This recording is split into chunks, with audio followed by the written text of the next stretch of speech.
Good morning students. Welcome to YouTube channel. I am Abhishek Kumar. आज हम लोग जो चैप्टर पढ़ने वाले हैं वो है लाइट। ओके, लाइट हम लोग देखेंगे रिफ्लेक्शन एंड रिफ्रैक्शन के बारे में। ठीक, तो लाइट का पहले हम लोग इंट्रोडक्शन करेंगे, फिर रिफ्लेक्शन क्या होते हैं, रिफ्लेक्शन के लॉज क्या होते हैं। ओके, फिर मिरर के बारे में पढ़ेंगे, spherical mirror, concave mirror, plane mirror, convex mirror, ये सारा टॉपिक इस वीडियो में कवर करेंगे।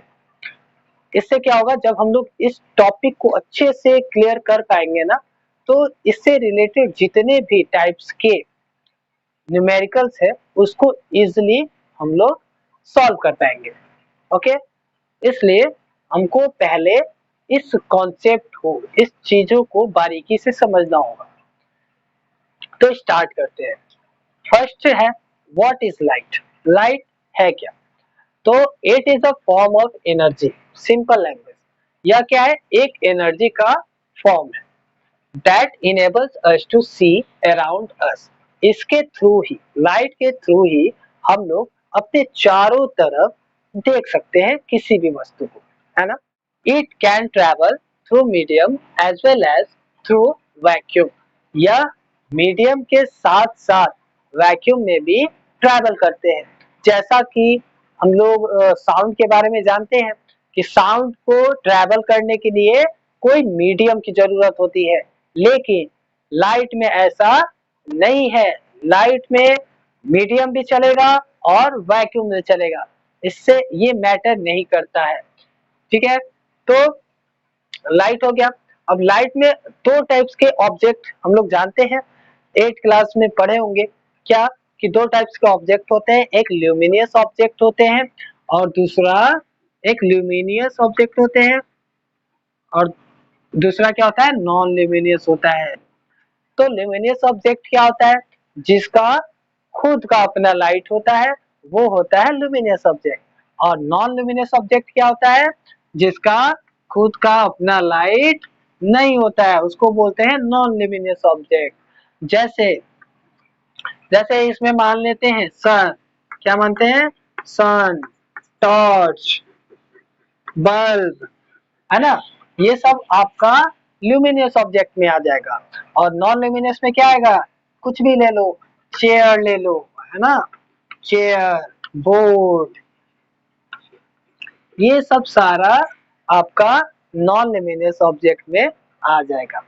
ओके, अब देखते हैं कि कोई भी रे किसी सरफेस पे आता है तो क्या क्या हो सकता है। ओके, तो मान लेते हैं ये सन, सन का अपना लाइट है, ये लुमिनस ऑब्जेक्ट है। चलो वेरी गुड, ये एक सरफेस है। चलो, ये आपका क्या है? सरफेस। सन का रे आया सरफेस पे, कहा आया? सरफेस पे। देखो, किसी भी ऑब्जेक्ट का जो रे आता है ना, उसको बोलते हैं, उस रे को बोलते हैं इंसिडेंट रे। क्या बोलते हैं? Incident ray. क्लियर? अब देखो, आएगा ना तो तीन सिचुएशन हो सकता है, एक भी हो सकता है या दोनों हो सकता है या तीनों हो सकता है। ओके, तो इसका मतलब क्या हो सकता है ये बताता हूँ।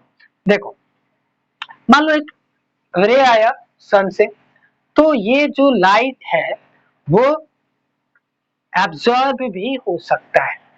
पहला सिचुएशन, ये एब्जॉर्ब भी हो सकता है। दूसरा, लाइट अगर आता है तो ये आपका उस सरफेस को क्रॉस करके भी जा सकता है। तो इस रे को बोलते हैं रिफ्रैक्टेड रे। क्या बोलते हैं? रिफ्रैक्टेड रे, है ना। और ऐसा भी हो सकता है कि लाइट जब फॉल्स ऑन होगा on the surface, then bounce back चला जाएगा, वापस चला जाएगा, उसको बोलते हैं रिफ्लेक्टेड रे। क्या बोलते हैं? Reflected ray. क्लियर है ना? अब देखिए, 10th में मेनली हम लोग को पढ़ना है रिफ्लेक्शन के बारे में और रिफ्रैक्शन के बारे में। तो इसको हम लोग क्या करेंगे, अच्छे से पढ़ेंगे। तो अब हम लोग देखते हैं रिफ्लेक्शन ऑफ लाइट के बारे में। तो कह रहा है कि the returns of light into same medium after striking a surface is called reflection. मतलब ये हुआ कि कोई अगर मान लो यहाँ से लाइट आ रहा है, ठीक है, और स्ट्राइकिंग के बाद फिर उसी मीडियम में चला गया, तब वो होता है रिफ्लेक्शन। क्या होता है? रिफ्लेक्शन होता है। तो देखो, रिफ्लेक्शन का दूसरा डेफिनेशन भी कर सकते हो, the bouncing back of ray of light is known as reflection. अब देखिए, रिफ्लेक्शन दो टाइप्स के होते हैं। एक टाइप होता है रेगुलर रिफ्लेक्शन और दूसरा टाइप होता है इरेगुलर रिफ्लेक्शन। ठीक है, तो रेगुलर रिफ्लेक्शन क्या होता है? When a beam of light falls on a smooth or polished surface, जब लाइट कहाँ पड़े? स्मूथ सरफेस पे पड़े, क्लियर है ना, तब वहां पे होगा रेगुलर रिफ्लेक्शन। इसमें क्या होता है, ये ध्यान देने वाली बात है। मान लेते हैं ये आपका सरफेस है, यहाँ से कोई लाइट, बीम ऑफ लाइट आ रहा है, ठीक है ना, तो यहाँ पे स्ट्राइक हो रहा है, तो आप यहाँ पे ये पॉलिश सरफेस है, तो यहाँ पे स्ट्राइक हो रहा है, तो ये आपका इधर जाएगा, ये भी आपका ऐसे जाएगा और ये भी ऐसे जाएगा आफ्टर रिफ्लेक्शन। तो आप देखोगे ना कि इंसिडेंट रे जो होता है वो पैरेलल होता है। क्या होता है? पैरेलल होता है। और रिफ्लेक्टेड रे भी आपस में क्या होते हैं? पैरेलल होते हैं। ये आपका कब होगा? रेगुलर रिफ्लेक्शन में। किसमें? Regular reflection. ठीक है। इरेगुलर में क्या होता है? सेम डेफिनेशन, क्या लिखेंगे? When a beam of light falls on rough surface, where rough surface is called irregular reflection. जैसे मान लेते हैं ये आपका सरफेस है, ऐसे सरफेस है, ठीक है, यहां से आपका लाइट आया, ओके, लेकिन रिफ्लेक्ट होगा तो कोई ऐसे चला जाएगा, कोई ऐसे चला जाएगा, कोई ऐसे चला जाएगा। तो आप कहोगे कि इंसिडेंट रे तो पैरेलल हो सकते हैं, लेकिन रिफ्लेक्टेड रे इसमें पैरेलल नहीं होता है। क्लियर? तो ये रहा रिफ्लेक्शन का। अब हम लोग देखते हैं कि सपोज ये एक सरफेस है, क्लियर, ये क्या है? सरफेस है, कोई लाइट इस सरफेस पे फॉल्स ऑन हो रहा है, मतलब पड़ रहा है। तो जहां पे स्ट्राइक होता है लाइट, तो उसको बोलते हैं पॉइंट ऑफ इंसिडेंस। क्या बोलते हैं? Point of incidence. अब देखिए, और इस रे को हम लोग बोलते हैं इंसिडेंट रे। क्या बोलते हैं? Incident ray. जब इंसिडेंट रे क्या होता है? जब स्ट्राइक करता है तो रिफ्लेक्शन होता है ना, तो ये रिफ्लेक्टेड हुआ, ठीक है ना। तो ये आपका जो रे होता है उसको कहते हैं रिफ्लेक्टेड रे। क्या बोलते हैं उसको? Reflected ray. और इसके बीच में एक परपेंडिकुलर लाइन ड्रॉ करते हैं। जैसे ये इसके एकदम बीच में मिडिल में एक परपेंडिकुलर लाइन ड्रॉ करते हैं, उस लाइन को, उस रे को बोलते हैं नॉर्मल रे। क्या बोलते हैं? नॉर्मल रे।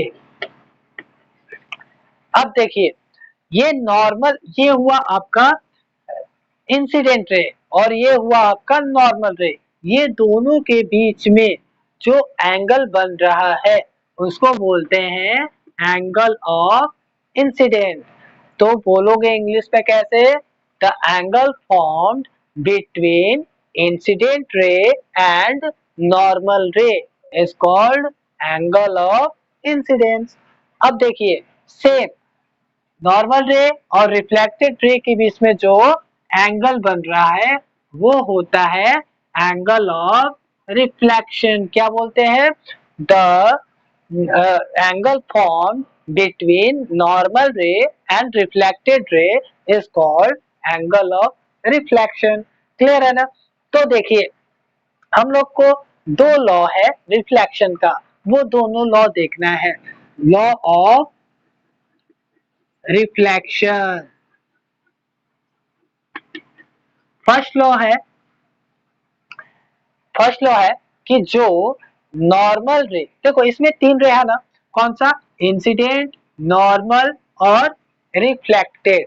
तो आप पहला कह दोगे कि एंगल आई जो होता है ना वो किसके इक्वल होता है, एंगल आर के। तो फर्स्ट क्या कह सकते हो कि angle of incidence equal angle of reflection, है ना।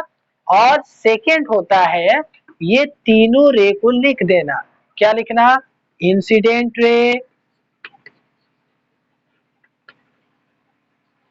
नॉर्मल रे एंड रिफ्लेक्टेड रे।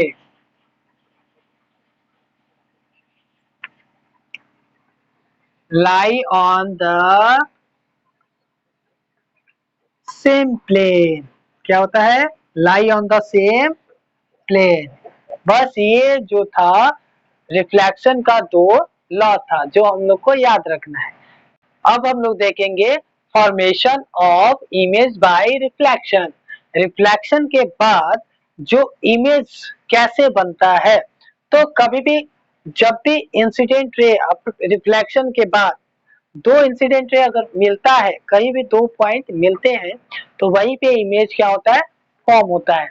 तो देखिए दो टाइप्स के इमेज आपको बनेंगे, एक होता है रियल इमेज और दूसरा होता है virtual image. Okay, real image क्या होता है, the image which can be obtained on the screen. जो इमेज अगर स्क्रीन पे ऑब्टेन्ड किया जाता है उसको बोलते हैं रियल इमेज, और जिसको स्क्रीन पे ऑब्टेन नहीं किया जाता है उसको बोलते हैं वर्चुअल इमेज। क्लियर, हम लोग देखेंगे लैटरल इन्वर्जन के बारे में।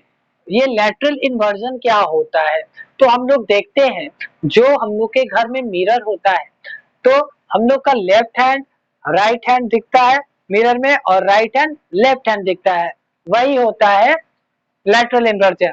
तो इसका डेफिनेशन क्या होगा, the interchange of the left and right side in the image of an object in a plane mirror is called lateral inversion।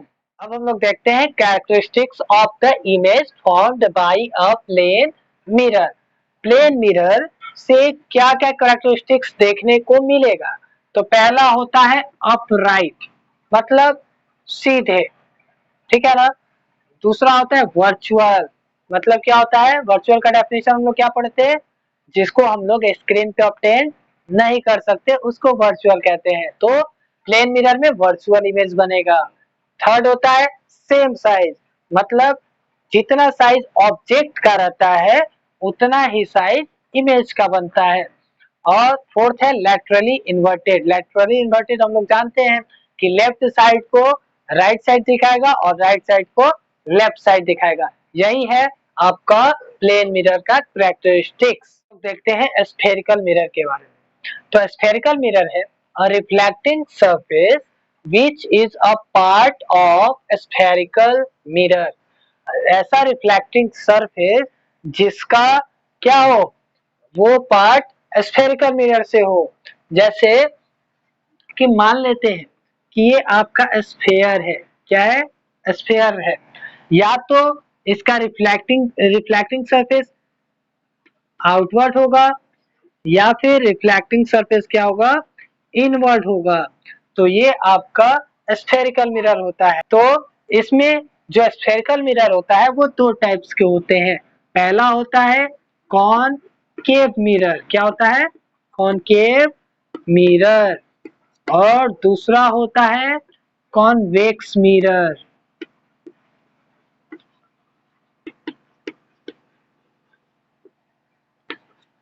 Concave mirror क्या होता है, a mirror a spherical mirror with reflecting surface is inward. कहा हो, अंदर की तरफ। देखो ये कर रहा हूं इसका मतलब इसको पॉलिश कर रहा हूं, तो जिधर से नहीं हुआ है इट मींस उधर से रिफ्लेक्शन होगा।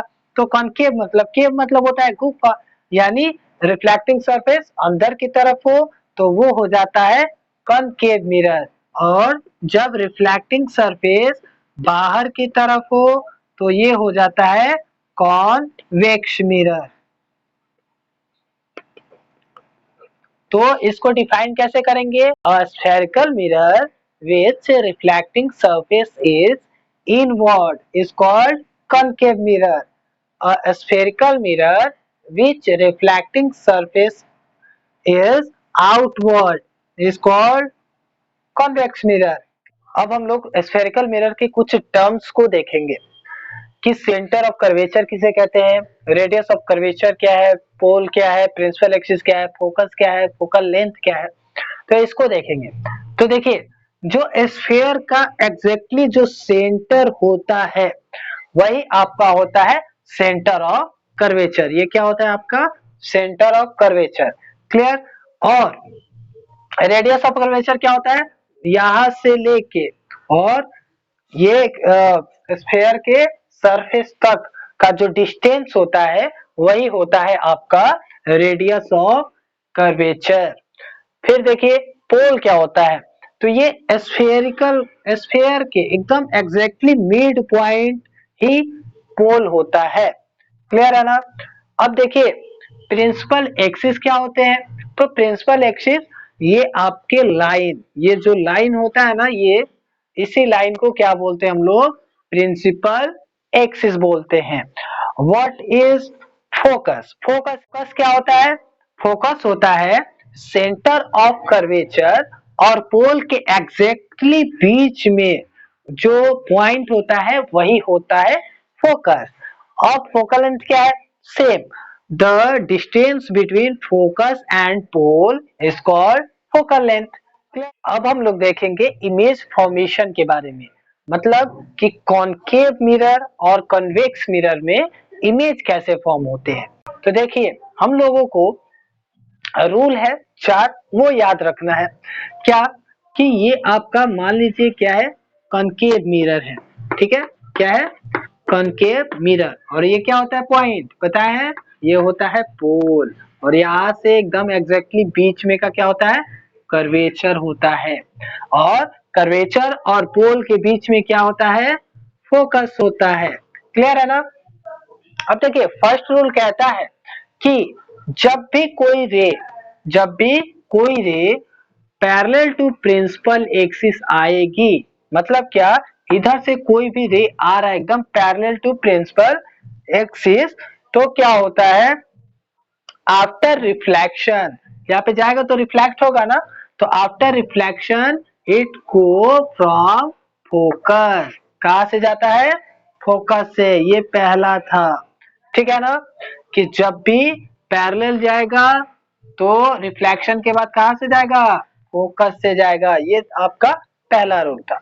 दूसरा देखिए, ये आपका कॉनकेव मिरर है, ओके, ये आपका पोल, ये सी और ये आपका एफ। दूसरा रूल क्या है, इसका अपोजिट है।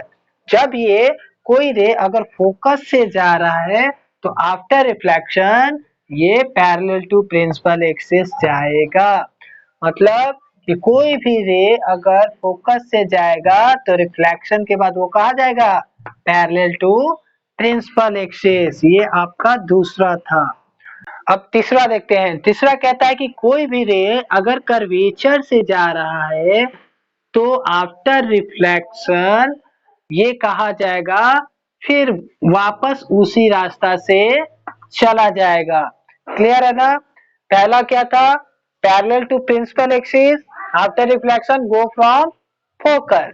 दूसरा है फोकस से जाएगा तो कहां से रिफ्लेक्शन के बाद जाएगा, पैरेलल टू प्रिंसिपल एक्सिस। और थर्ड क्या है, कर्वेचर से जाएगा तो रिफ्लेक्शन के बाद वापस कर्वेचर से ही चला जाएगा। ये आपका फोर्थ क्या है, तो फोर्थ जो हम लोग लॉ पढ़े थे ना रिफ्लेक्शन का, वही है क्या, कि जो एंगल ऑफ इंसिडेंस होगा वही आपका क्या होगा, एंगल ऑफ रिफ्लेक्शन होगा। क्लियर। ये चारों लॉ था, ये चारों रूल था, सॉरी। उससे हम लोग क्या करेंगे, इमेज बनाएंगे। इसके हेल्प से हम लोग पता कर पाएंगे कि कोई कोई ऑब्जेक्ट का इमेज कहाँ बनेगा, कैसा बनेगा, उसका नेचर क्या होगा, ये सारे बात हम लोग इसके हेल्प से करेंगे। ओके, तो हम लोग देखेंगे कि कॉनकेव मिरर को पहले ले लेते हैं। क्या ले लेते हैं? कॉनकेव मिरर को। अब इसमें हम लोगों को ऑब्जेक्ट को 6 पोजीशन पे रखना है। कितने पोजीशन पे? 6 पोजीशन पे। पहला पोजीशन इंफिनिटी पे रखना है। कहा रखना है ऑब्जेक्ट को? इंफिनिटी पे। दूसरा बियॉन्ड सी। कहा रखना है? बियॉन्ड सी, सी के पहले ही रख देना है। तीसरा है कर्वेचर पे रखना है। कहाँ पे रखना है? कर्वेचर पे।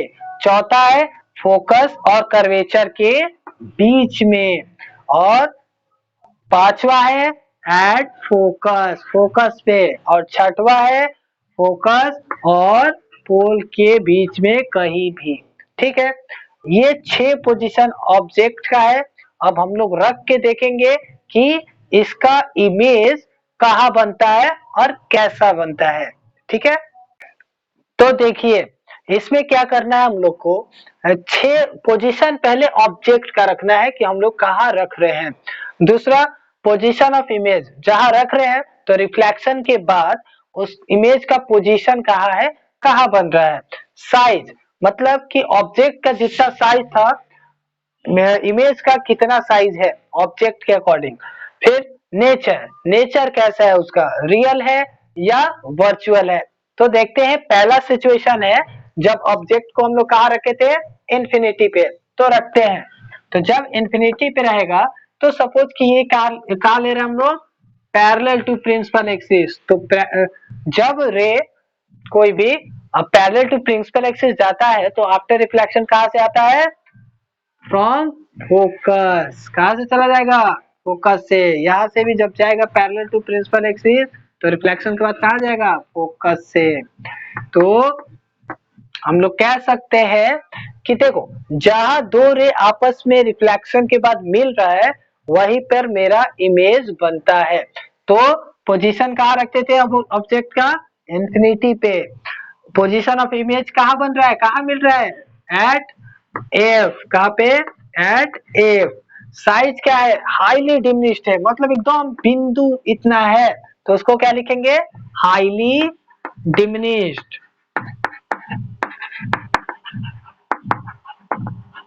और नेचर क्या है? तो देखिए, जब भी मिरर के आगे बनेगा तो होगा रियल एंड इन्वर्टेड। क्या होगा? Real and inverted. जब भी मिरर के पीछे बनेगा तब आपका होगा वर्चुअल एंड इरेक्ट। जब भी रियल रहेगा तो इन्वर्टेड होगा, और जब भी वर्चुअल रहेगा तो इरेक्ट होगा। क्लियर है ना? तो मिरर के आगे बन रहा है तो ये क्या हो जाएगा? Real and inverted. ओके, अब हम लोग दो देखते हैं। तो दो में है कि जब कहा देखे थे, दो में बियॉन्ड सी, यानी सी के पहले ही रख देते हैं ऑब्जेक्ट को।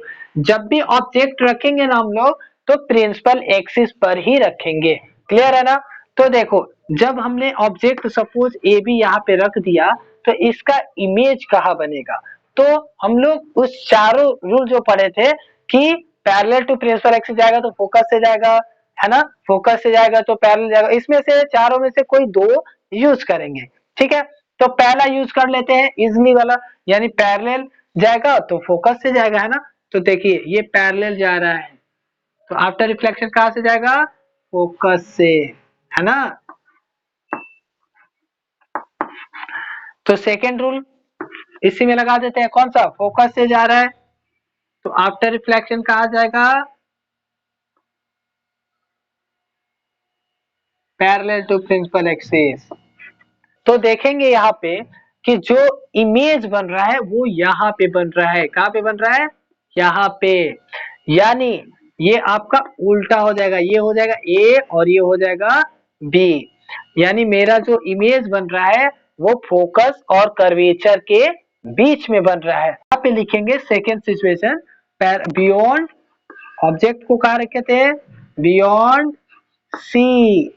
तो पोजीशन ऑफ इमेज कहाँ बन रहा था? Between F and C. Okay, और साइज क्या है, देखिए ऑब्जेक्ट इतना बड़ा है लेकिन ये छोटा बन रहा है, तो यहाँ पे लिख देंगे डिमिनिश्ड। क्या लिखेंगे, डिमिनिश्ड। और देखो ये जो है मिरर के आगे ही तो इमेज बन रहा है ना, तो ये भी क्या हो जाएगा, रियल एंड इन्वर्टेड। क्लियर। हम लोग देखते हैं थर्ड वाला। थर्ड वाला कहाँ रखना है, एट सी। कहाँ पे रखना है, एकदम सी पे ही रखना है। तो पोजीशन ऑफ ऑब्जेक्ट एट सी। तो देखते हैं इसमें से फॉर्मूला वो लगाओ रूल। तो ये आपका पैरेलल जा रहा है, तो रिफ्लेक्शन के बाद कहाँ जाएगा, फोकस से। ठीक है। दूसरा फोकस से ले लीजिए, तो फोकस से जाएगा तो रिफ्लेक्शन के बाद कहाँ जाएगा, पैरेलल टू प्रिंसिपल एक्सिस। तो आप देखिएगा कि जो ऑब्जेक्ट इमेज बन रहा है वो क्या है, एट सी पर ही बन रहा है, और वो भी सेम साइज का बनेगा। ठीक है। आप लोग अच्छे से मेजर करके बनाइएगा तो सेम बनेगा। ठीक है ना।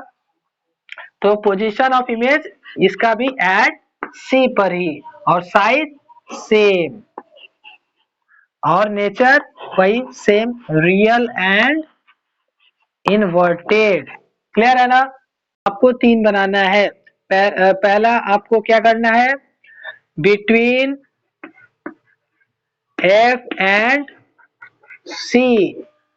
Second on F. थर्ड है between F and P. Try कीजिएगा। आज के लिए इतना ही, कल मिलते हैं नेक्स्ट वीडियो में। तब तक के लिए